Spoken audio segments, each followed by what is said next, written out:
What's crazy about spending is that when you spend things and the more that you need other people to notice you, the less control you have over yourself. That's what we're going to talk about today, right? We're going to talk about people that are in negative equity for cars that they shouldn't have bought. And now they're having buyer's remorse or they're stuck with a payment that they can't afford. Make sure to like, comment, and subscribe. Turn on the bell notification. Watch the full video. Let's dive straight in it. What do you owe on your vehicle, ma'am? $42,000.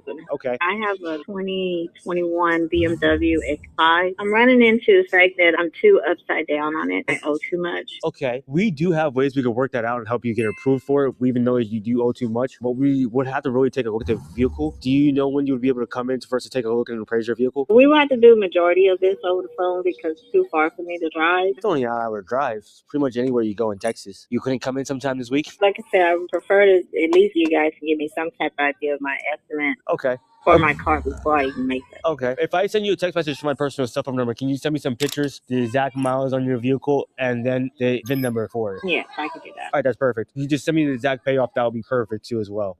Okay? It's always the BMW, right? And the problem is that there's nothing he can do to save this woman. We know this. She knows that. He knows that. What he's going to do is he's going to take that car payment. He's either going to bury it in another loan, which makes that car even more expensive. When you chase status, this is what happens. But most people don't understand that status is rented and freedom is owned. And now you put yourself in a situation where it's hard for you to get out. A person that is obsessed with looking rich becomes a servant to appearances. This is what that is. He's not going to come save you. He's just going to make the situation even worse. I'm upside down in it by like 14,000, which that don't help. Now my credit score took a big hit. I was like at 800 and something. I'm down to 630, 645 now. That don't help. It looks like you were looking at the 19 F250. Is that the one you wanted me to send you numbers on? I was looking at a bighorn, I think. Oh, yeah. Yep. Here's a white Ram bighorn or a longhorn. Yeah, some kind of horn. What was it, 62 or something? 62.5. Yes, sir. Where'd you hear about us? TikTok, I think. Okay. Sure. Yeah. So you probably watched my videos. Yeah, see, you guys have good prices. Like, damn, how can that be so cheap where I'm at? They're like in a 60, 70, 80,000, 90,000. Say it louder for everybody to hear. Yeah, I was like, what the hell? This is the deal. I have this 2024 F-150 with almost 36,000 miles on it. Okay. V8 Coyote, pristine condition. I haven't done nothing to it. It's got original equipment. It's an XL. I know it's a lower end model, but that's why I got it because they gave it to me at a good price. I'm looking for like a F-250 XLT or the Dodge Ram 2500 Bighorn. I'm upside down in it by like 14,000, which that don't help. That don't help. It's not insurmountable. It just makes it a little harder. No, I mean, I've heard of people having a lot worse. Oh, yeah. I've gotten them done a lot worse. Because it's a lot worse, that doesn't help your situation. The worst thing you could do, right, is to look at somebody else's problem and then say, oh, because this person is doing worse than me, what I'm doing is okay. I never understood this whole taking a car that you already owe money on, that you're underwater on, that you're just stuck with and you hate and you already can't escape. Let's double down and try to get a bigger, more expensive truck.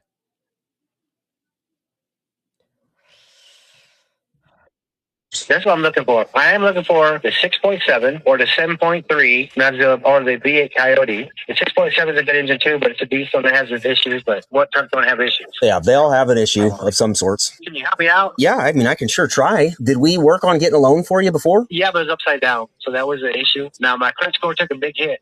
I got like hard required like 12. And I was like at 800 and something. I'm down to 630, 645 now. So anyways, see what you can find. Let me know. Yeah. Give me some pictures. See if we can make a deal. I'm going to say this, right? Nothing is more expensive than building a lifestyle around other people's opinion. You already have a truck with the V8. Now you want a truck that's bigger, a 250.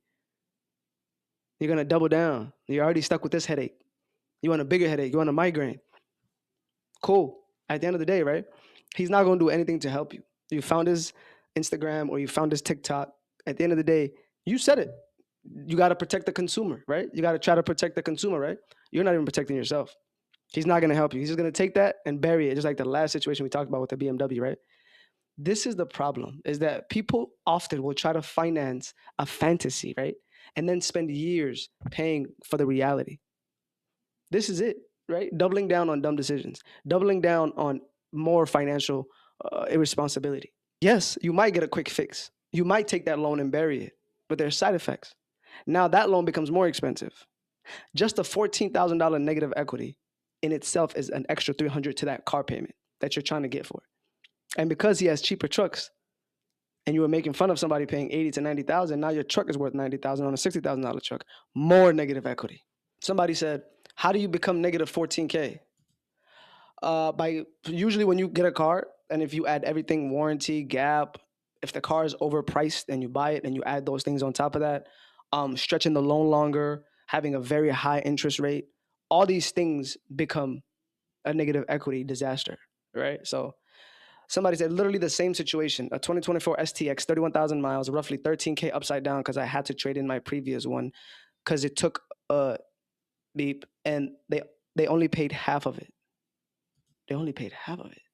Somebody said, genuine question. How in the world is this a good decision on his part? How does it make any sense to take money owed in a sense of negative equity and just to put it onto another truck where you are going to end up being behind even further? I genuinely don't understand this logic. People are just going to double down and make worse decisions. And then this is the reason why, right? Some people live in this fight or flight survival mindset, is that they already are fearful and they already know and regretful about the bad decision they made. So now they're like, I think a newer car or a newer change of scenery is going to make the situation better.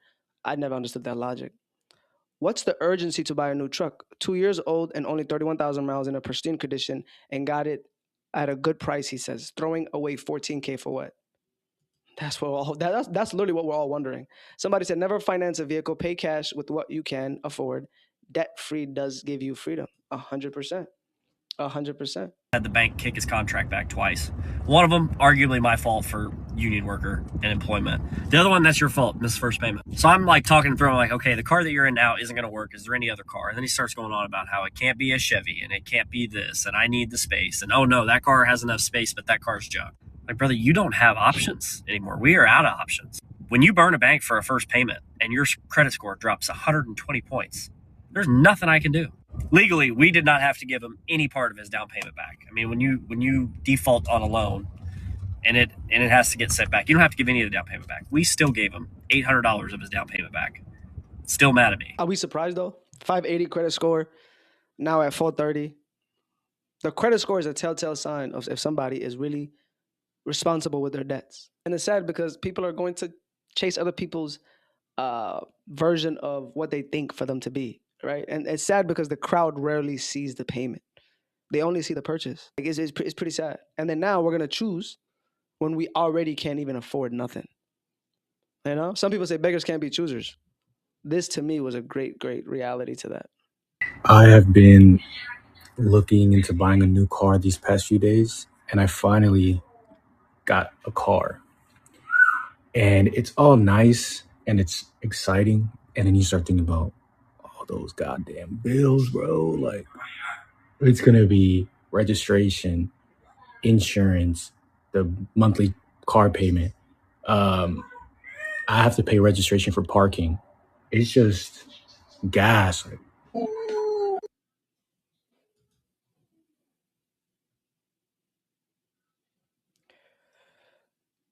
Somebody said, that's me. I just bought a Mazda. Immediately I had buyer's remorse. Yeah. Once you see the first bill, yeah, you're cooked. Don't be like the last guy that couldn't make his first payment, right? The honeymoon period ends in about 3 months, but the regret lasts 72 months. I like that. That's actually nice, right? I bought a new car. It's all good, but I filled her up for the first time today, and I drive in silence after I left the gas station. And I said this in my last video, right? I said that people will buy luxury car payments, impress others, but then they cry themselves in private. I was considering buying a car and now I'm not, purely because of all the extra stuff on top of the payments. Yeah, it's called cost of ownership. We talk about that in this channel. And if you're new, make sure to please subscribe. 70% of you guys are not subscribed and 90% of you guys don't know that you guys are subscribed. We're trying to hit 4,000 subscribers. Subscribe. Why the hell you don't think about this before getting into it? Like I said, he did. He thought he could handle it. That's the thing with these car purchases. Insurance alone will kill your budget. I'm in Atlanta. Our insurance is ridiculously high. He said, they just raised mine by $20 talking about more accidents are occurring in Georgia. That has nothing to do with me.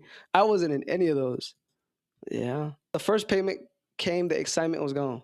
How many credit cards do you have? 6. I have a travel one. I have a business one. I have a Dillard's. I have a Macy's. So I have the credit cards, DSW. Have you ever had to pay off debt in your life? 220K in total, I guess. 9 different credit cards. Damn. Number one, for the first lady though, right? That's not a flex. That's not a good thing. Having those much credit cards, it's a slippery slope. You will get hit. You'll be like this situation, 220 in consumer debt, credit card debt. 9 different credit cards. Crazy as hell. Literally made the last payment last week. I use my credit card religiously. How many credit cards do you own? I own one credit card right now. Have you ever had a credit card debt before? No, I keep my credit card paid all the time. What does credit allow you to do? You need credit for everything. Have you ever paid credit card interest? Of course, you have to. Some are 22, 21, 28. So you keep a small balance on your credit card and carry it month after month? A small balance. Well, the thing is, you can build your credit without having to pay that credit card interest just by paying off the full statement balance. We'll knock them all out right now. Yeah, dude, don't pay that 21, 23%. Right. I will say that I got in trouble with credit card debt and was $20,000 in debt, and I paid it off last year. Everything has been smooth sailing after that. I don't rely on these credit cards, man. It is a trap designed to keep you broke, right? And if you want how I did it, link in the description down below. But what I'm saying is that imagine if people didn't have car payments and didn't have credit card debt. They could have literally paid off their student loans. They could have lived a very comfortable life. They could have retired years early. They could fund the vacations they want. They could walk away from jobs they hate. They could spend more time in freedom with the people they love and create beautiful memories, right? Here's something that I always tell, even my wife, right? And people that are around me. The oxygen of money is independence. If money doesn't buy you independence, then you're working for no reason because you're going to have nothing to show for it. Just buying emotions, buying problems, and buying statuses and appearances. And financial wisdom begins when you stop asking, what will people think, and start asking, what will it cost me? That's what we learned today. People are living in a financial, distressful situation, right? They're living in a situation where it's fear and just scarcity, right? They're living in a situation where they have to double down on even worse decisions because they're very regretful and they feel like, they make the worst decision of their lives. Right? And the greatest financial flex is not what you can buy. It is what you can comfortably walk away from. A lot of these people could have been in a better situation. But again, when you have something to prove to the wrong people, you're the one that's going to be stuck with the payment, whether it's a credit card or a car payment. Life is short. You want to create memorable, right, situation with your money. You want your money to work for you, not against you. What we learned today was very scary.